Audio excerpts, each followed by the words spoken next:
G'day guys, this is Andrew. In this video, just going to give you a quick rundown on our new 55 horsepower UHI tractor.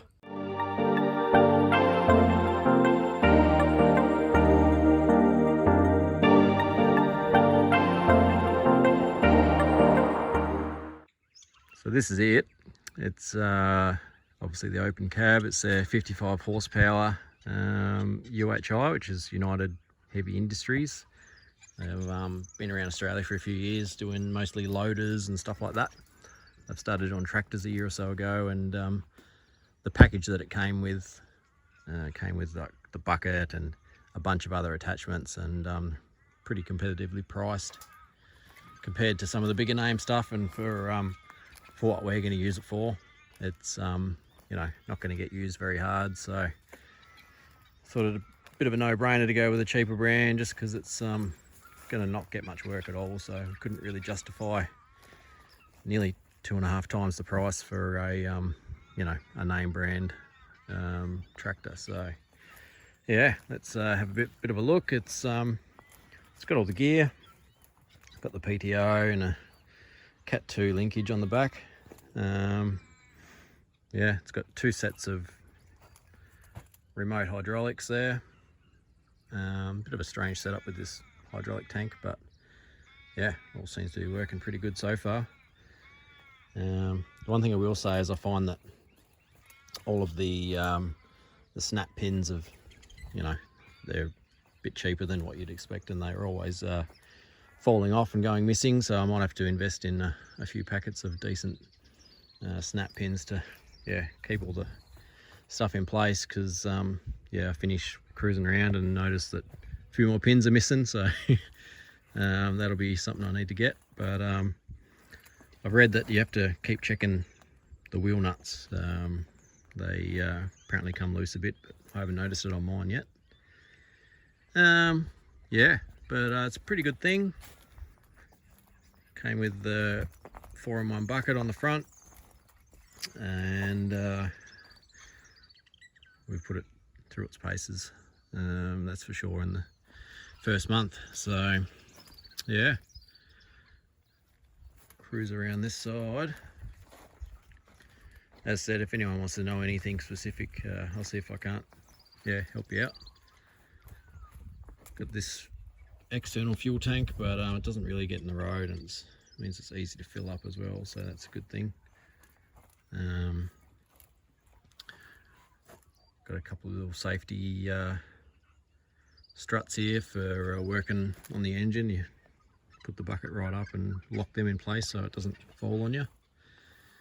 Got LED lights all around. Not that I've needed to use it at night time yet. So there's not really too much else I can really think to tell you about the outside.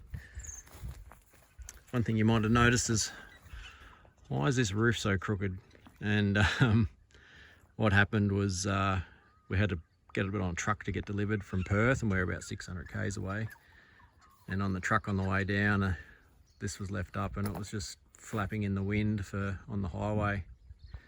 And what happened was it actually snapped the mounts up in there, and the whole thing was just flapping around, nearly touching the steering wheel there. So they're going to replace it. There's actually a replacement on the way. They just had to order a new one from China. But it still works. It's just looks a bit weird at the moment. It still keeps the sun off. So they're going to make sure they take them off before they deliver them anywhere else now. So apart from the 4-in-1 bucket that's already on there, it came with this little bobcat attachment. This hooks on the back, and this little pump here hooks on your PTO and runs the hydraulics. It's all your controls are on here. I've used this a fair bit, and it's a good little thing. I mean, you wouldn't want to do any heavy rock digging with it, but it's pretty good to move a bit of soil around. And yeah, I've dug a little bit into the limestone with it, not too bad. This slasher attachment came with it. I obviously haven't unpacked him yet, but pretty keen to get it going. But being summer, we haven't actually had any lawn grow for a few months, as you can see, so everything's just dead. So but yeah, over winter we'll get that one out and have a bit of a play with him. Came with some hay bale tines, but I don't think I'll be using those since we're not going to be getting any livestock. And this is one we're planning to use a fair bit, so it came with this auger with a hydraulic assist ram on it as well. Don't know how it's going to go. It's just sort of like a dirt auger, but with the really heavy limestone here, as you can sort of see, the wall they've cut in for us. We don't have much topsoil and we want to plant a bunch of trees, so we're hoping we can make a couple big holes with this before we plant anything and get a bit of good soil in there for the plants. But I'll be putting that one together soon and do a bit of a video of that one. Little forklift attachment, and I've already used that to unload a bunch of stuff that we're having delivered out here. This one here, yeah, just hooks on where the bucket is. And yeah, let's jump up in the cab and have a bit of a look. The one thing I noticed is it's pretty easy to get into compared to, we've got an old Fiat on the block and that thing was a nightmare to get up and down in, but yeah, nice flat deck. The only thing I noticed is jumping off in and out in a rush, I'm always sort of scuffing my shoes on the side here, so I don't know, if you're too worried about it being perfect, you might stress about that, but I'm not too worried. But yeah, up into the cab. Super comfy seat, I have to say. And yeah, tractor, just in case you weren't sure what you're in. So this is our kill switch here, and let's just fire up the ignition so you can see what the dash looks like. There's not really much to it. It's a bit dirty at the moment. There we go. But yeah, everything you really need. As controls wise, this is our bucket controls and our front loader, and just the 4-in-1 attachment on the side here, that's his controls. We've got our hand throttle and our 3-speed gearbox with our 4 actual gears for each speed, so seems like a bit too much to select for me. I'm always using 1 or 2 speeds, but yeah, I guess it's handy if they're there. And then just next to me here, amongst all the crap I've got, is this is our main 3-point linkage hydraulics, and then these are the 2 remote hydraulics on the back there that I showed you. Interesting thing, these tractors actually have a downforce on the 3-point hydraulics, which is a little bit unusual compared to a lot of tractors. And got all our switches and stuff, which I haven't actually used once yet, but I guess they're there if you need them. And then 2-speed PTO, all the stuff that it came with is designed to work on the 540 speed, and obviously the handbrake there as well. One thing that was interesting was there wasn't too much, being Chinese, everything was in a bit broken English, but it didn't actually say anything about the dual stage clutch. You get your regular clutch just for your gears, but then for the PTO you actually have to push the clutch right in, and that disengages the PTO so you can put it into gear and out of gear, and also stops the rotation at the back. So if you've got something spinning on the back and you wanted to stop it, that's the only way to do it, which was a bit strange. It took me a little while to work that out, considering this is the first tractor I've ever bought.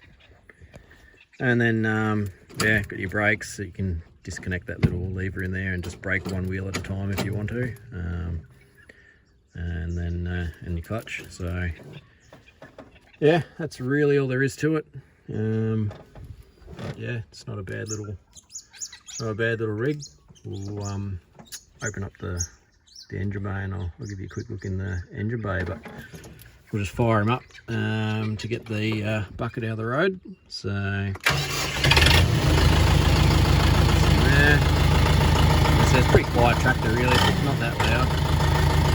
And then we just got our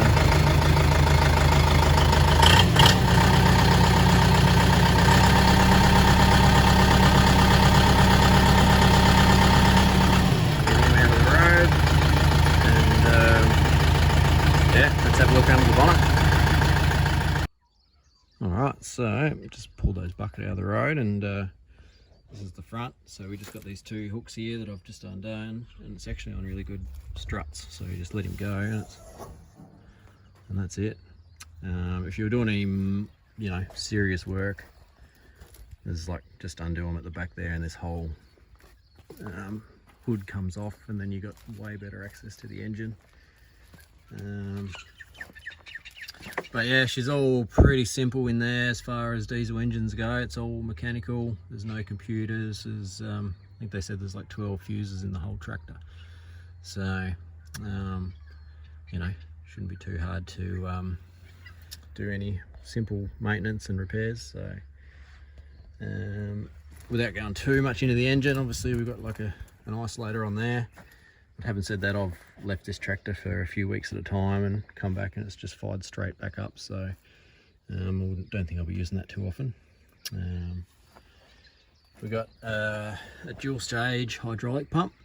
So one of these sides here, I think this one runs the actual hydraulics for the tractor, and this one's just for your power steering.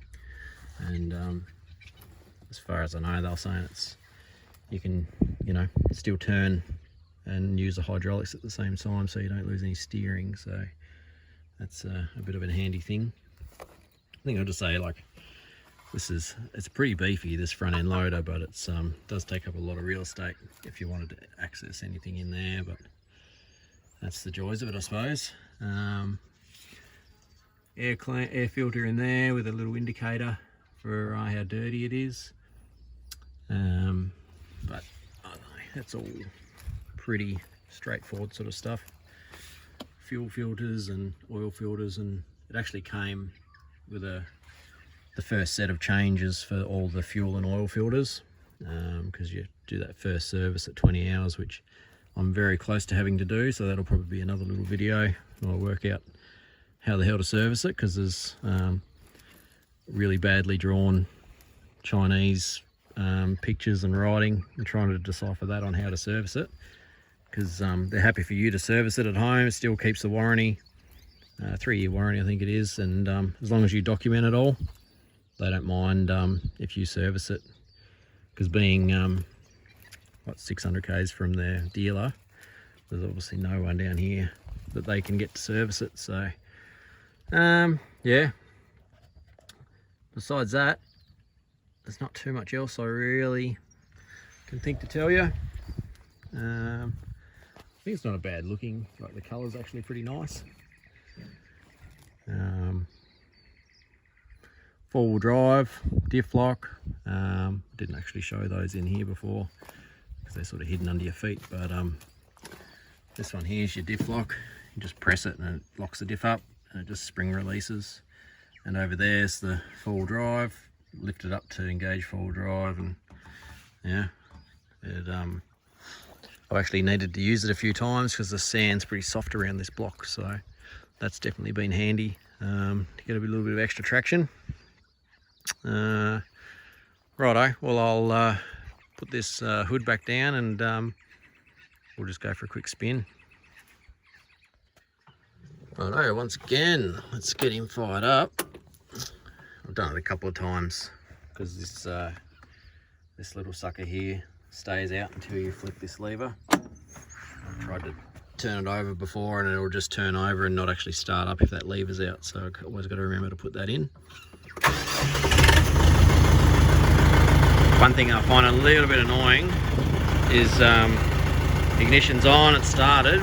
When you stop it, so that just pulls out and stops. If you jump out now and forget to turn the ignition off, or your dash just stays on, which is a little bit weird. So you actually have to remember to kill it with that and then turn your ignition off, otherwise your dash stays on, and then definitely have a flat battery. So this is what I was saying before, if you still got him out.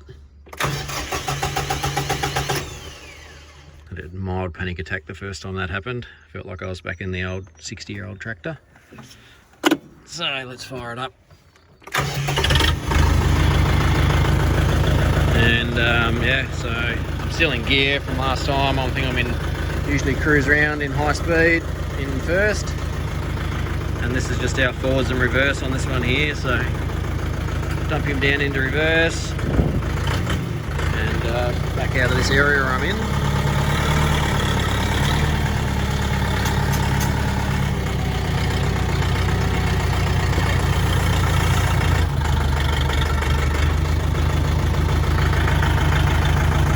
And then back into neutral. It's a little bit fiddly, this gear shuttle shift, but you sort of get used to it. Got our hand throttle here if we're working on stuff. Don't need that right up when I'm driving around. You can sort of see I've got the, and then this one here just opens up our bucket and you can drop stuff out. So that's been really handy. Got to say all the hydraulics work really well, super smooth. Got our little indicator here for when we're level. So you just put a little texter mark where you've got it level, and then you've always got it. It's a good reference, but it's actually really hard to tell from the driving conditions. So yeah, let's go for a bit of a cruise, and you can sort of see how she goes.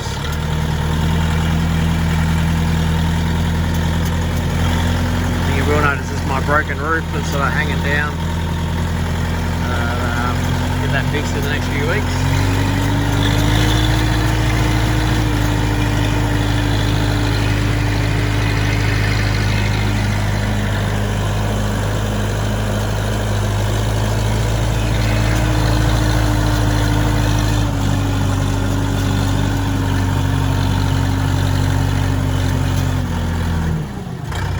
So the steering is super smooth, just like finger touch.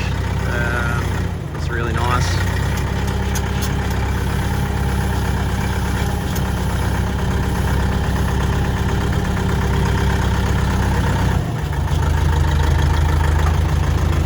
So that's low first, high first. We're going to low first, so it'll give you an idea of like how well lowly geared first gear is. So that's just basically a crawl ratio, and that's super slow. And even if I ram it up, plenty of torque there, like we're barely moving. So it's plenty of low down torque.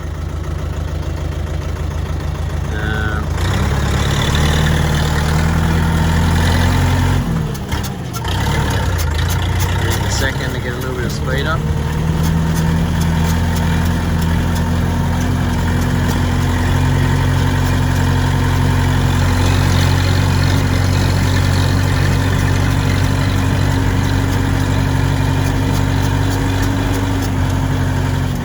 Definitely enough speed for what I need cruising around this block.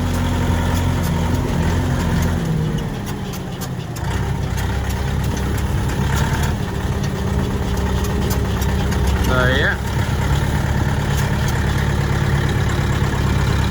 all in all, pretty happy. So that's pretty much it, guys. If there's anything else that you can think that I've missed, let me know. Any questions, just leave a comment. And yeah, if you liked what you saw, just hit that subscribe and share it around, because there'll be plenty more content with this tractor coming up, and our block that's yeah, just getting started. So yeah, cheers for watching.